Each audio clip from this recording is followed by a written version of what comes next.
In the last video, we broke down all our plywood into rough cuts. Some of the panels are at final dimensions, but a lot of these brace pieces need some more detailed manufacturing steps. We're going to go through that today. I thought we would start with probably the most difficult piece to make, which is brace J. This is one of the few pieces that has angles. I think if you can get through this piece, you can do the rest of it no problem. I'll start out here. We'll find the full length of this and mark and measure that on our piece of wood. You'll see my rulers only go to 60 centimeters and this length is just a little bit longer. So I'll line up both of my rulers and extend the distance. I'll make 2 marks so that we have a parallel line.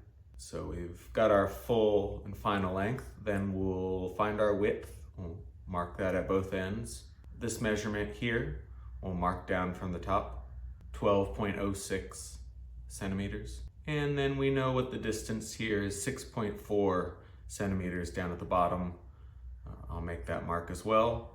And then we'll be able to connect these 2 points. There is an angle given here of 6 degrees, but you don't even need to use the angle.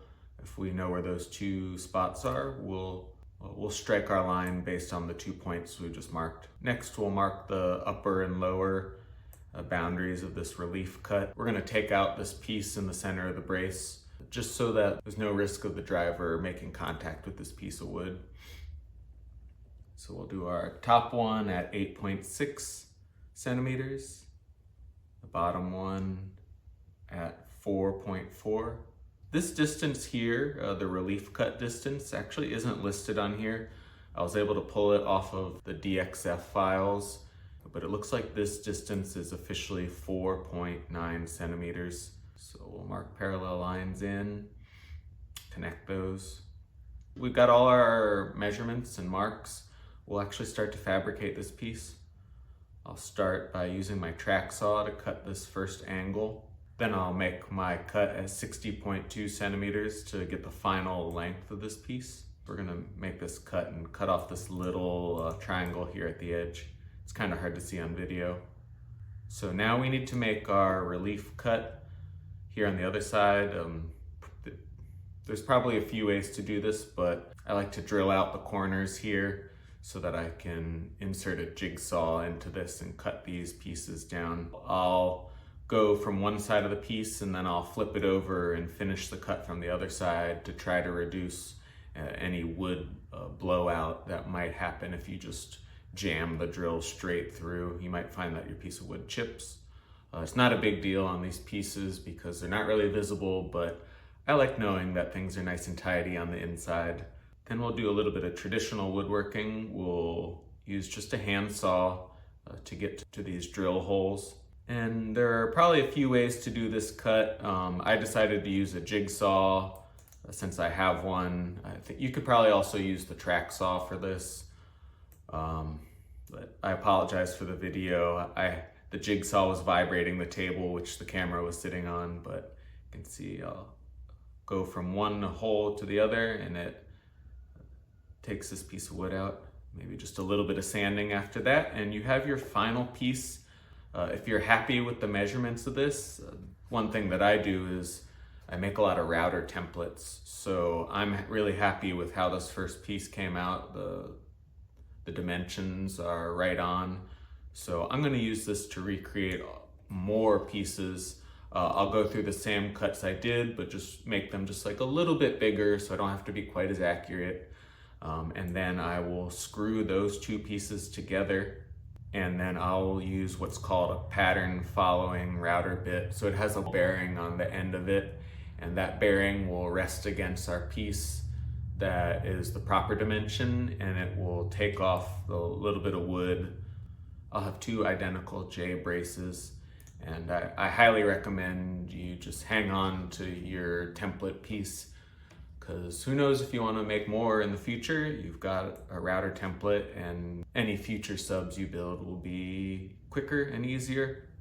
This bottom piece of wood is just a little tiny bit bigger than my template piece, and I'll do shallow passes at the router table. You don't have to have a router table. You could do this with a palm router, but the bearing will ride along the top piece of wood and take off just a little bit of wood that I have overhanging on the bottom. And unfortunately, my camera battery died, so I wasn't able to get this full video, but hopefully you get the idea. You made it through one of the harder pieces to fabricate, brace J. We're going to do brace N next, which is pretty simple. Basically just a rectangle with a small diagonal cut on it. I'll mark the actual length we need for both pieces, and I'll cut them both at the same time. Then I'll set the final height at the table saw, cut those two pieces. So right now I just have two identical rectangles. We'll mark the one edge that needs a diagonal cut, and we'll strike a line. And you could use the track saw for this, you could use a jigsaw, you could do this by hand. This one's pretty simple. And also, if you want to actually drill holes through this, you can do that. It's really optional with the volumes that you're working with on these subwoofers. If you want to make the extra holes, that's fun. I'll do that on some of them, but I'll probably just leave these brace pieces as just whole pieces of wood. Next up, we'll do brace M, which is really just a rectangle with a corner cut out of it. And I will drill the holes for this just so you can see that process. So first I'll cut it down to the length that I want. This is enough wood to make two of these braces, so I'll cut both of them for the same length. Then I'll run it through twice to have two identical rectangles again. Then I'll make my marks and measurements off of the cut sheet. I'm gonna put a link to the cut sheet in the description below so you can know all these actual measurements I'm doing. But really we're just gonna cut off a corner of this. I'll even line up both of the pieces so I know that they're gonna be the exact same. And then I've chosen to use the bandsaw for this. You really don't need a bandsaw for this, but I have one. It's probably the easiest way to do this part, so I'll run them through the bandsaw. And then I use a hole saw to cut all these holes. I've got a set of hole saws that all happen to be close enough to the size holes that you actually want to make. You could even just drill a hole and cut these with a jigsaw. These are on the inside. It doesn't have to look pretty. It's really just to reduce the weight of the cabinet. You could leave these pieces whole as well. You don't have to drill these holes. It's really just to cut down on the weight of the cabinet. And here's what our final pieces look like. I did record a video for panel K, but it's probably not necessary. It's really just a rectangle, but I wanted to show you how I set up my table saw when I'm doing that. First thing is make sure it's unplugged. Whenever I'm working anywhere close to the blade, just go ahead and do yourself a favor and have it unplugged. That way nothing can go wrong. I'll use this miter gauge, which is squared up to the blade, and I'll use that, and I'll rest my ruler right against the fence, and I'm gonna try to zoom in here so you can see that I can really get very accurate cuts here when I line up my fence on my table saw using this method. I can get it within a millimeter for sure. And so after I had that final dimension for panel K, just run it through the table saw, and now it's just a rectangle. But what I really wanted to show you is that panel K needs to match up with the front of panel M, and you'll also have the baffle panel there. So this is just a scrap piece of wood that I wedged in there that's the same width as the baffle panel. And then I pushed panel K up with the brace M, and you can see that they line up perfectly. This is for panel L. It looks pretty complicated, but it's actually pretty fun to make. Really what you're doing is drilling 4 circular holes in the corner.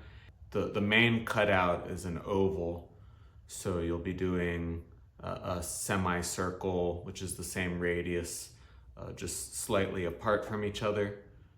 First, I marked out all the measurements, find the center line, and then just to kind of give myself an idea, I'm using something really simple. It's just a wire and a nail, and I can use this to make really clean radius marks. So I'll do 2 separate ones offset from each other, and then I'll mark the corners where I want to drill my holes. And then when I want to cut circles, I have a router jig that I made. It's nothing fancy, it's just this old cheap router that I have that's permanently mounted on this board now. And you measure from the outside of your router bit onto the center of the board, whatever radius you want, and drill a hole and then hammer a nail through it. And that is going to be how you can make perfect circles, or in this case, half circles.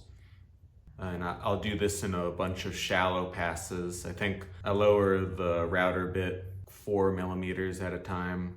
I think it usually takes me 4 or 5 passes to get through 18 millimeter piece of plywood. But yeah, just do it little by little and go back through the cut over and over till you've gotten all the way through. And then I'll repeat this process on the other side. And I'm not sure if you can tell, but I was left with a little bit of a weird edge right where the 2 circles kind of intersect. And this I just sanded off, but I forgot to get the video for it. Thought I hit play, but I messed up. But you can see that here is the finished piece.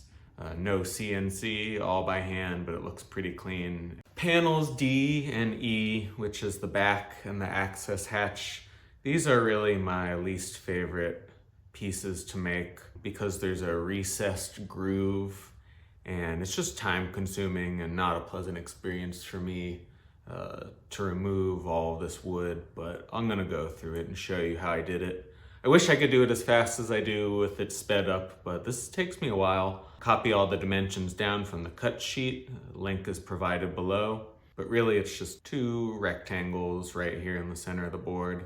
And then what I'll do is I'll cut all the way through in the smaller rectangle that I've marked as close as I can to the edge. Since the track saw is a circular blade, I can't really do it all the way. There'll be a little bit of material left here at each of the corners, and I'll just go in there with a hand saw and finish it. I decided to mark these corners so that I didn't cut too far with the saw, and then just cut it by hand. But then we have to route a groove around that, and this is what takes me a long time to do.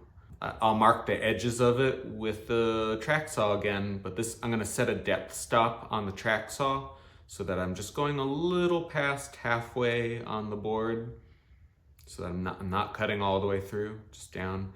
And then I will use the track saw to cut those edges so that it's a nice clean edge. And then I'll go from the inner square to the outer edge with a router. This takes me a really long time. I just try to embrace my inner CNC. You gotta be the CNC for this one. And I just route all the wood out. And then next up is panel E, which is the access hatch, which will go into that hole that we just cut on panel D.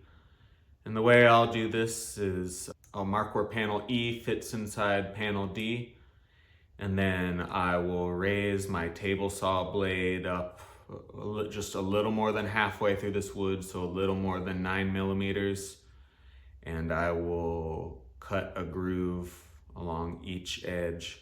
And then I'll raise the blade up and I'll stand the board up and I'll run it through the table saw to cut all this excess material off. You could do this with a router like I did for panel D, but it's way quicker to do it on the table saw. It's still not a fun cut to make. You really got to take your time.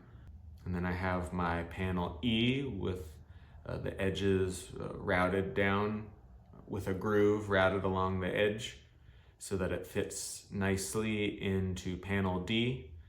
And then I'm gonna zoom in here, or this joint that you make with the access panel needs to be airtight. So in order to do that, I'll line this with gasket tape later in the build. But you can see here I zoomed in, and so the access hatch sits deeper inside of panel D by about 2 millimeters. And that's so that when I add the gasket tape and then I bolt all this down so that ideally this access hatch is recessed a little. If the edges of this are sticking out, it could potentially get caught on something. And it's a cleaner and more professional look if you have this panel buried a little deeper in panel D. I think that might be it for this video. These are the more complicated pieces to make. A lot of everything else is just going to be rectangles. I'm not going to go through the little brace pieces that you need to make. There's a bunch of them and they're just rectangles. If you can do this, then you can do those no problem. If you found this video helpful, please give it a thumbs up. If you want to follow along for the rest of the series, please subscribe. And if you have any questions or need anything clarified, drop a comment.